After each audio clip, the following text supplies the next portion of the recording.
আমার বাগানের জন্য একটি কচু গাছ খুঁজতেছি, ওখান থেকে যাতে করে আমি 12 মাস লতা তুলে খেতে পারি।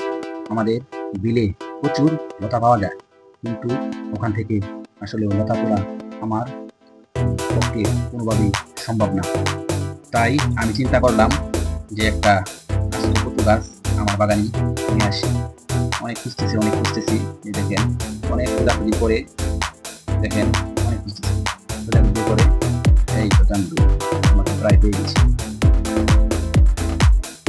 শেষমেশ গাছটি পেয়ে গেলাম।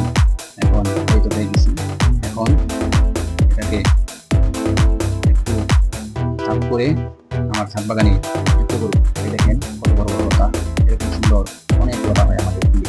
এইসব লতা কিন্তু তারা বাজারে বিক্রিও করে, কিন্তু আমি একটা লতা গাছও খুঁজে পাওয়ার মতো যোগ্যতা আমার নাই আসলে।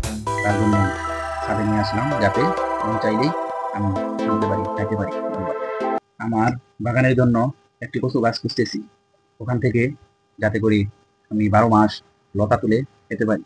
আমাদের বিলে প্রচুর লতা পাওয়া যায়, কিন্তু ওখান থেকে আসলে লতা তোলা আমার পক্ষে কোনোভাবেই সম্ভব না। তাই আমি চিন্তা করলাম যে একটা আস্ত কচু গাছ আমার বাগানে নিয়ে আসি। অনেক খুঁজতেছি, এই দেখেন, অনেক খোঁজাখুঁজি করে দেখেন, অনেক খুঁজতেছি, খোঁজাখুঁজি করে এই তো চান্দু তোমাকে প্রায় পেয়ে গেছি।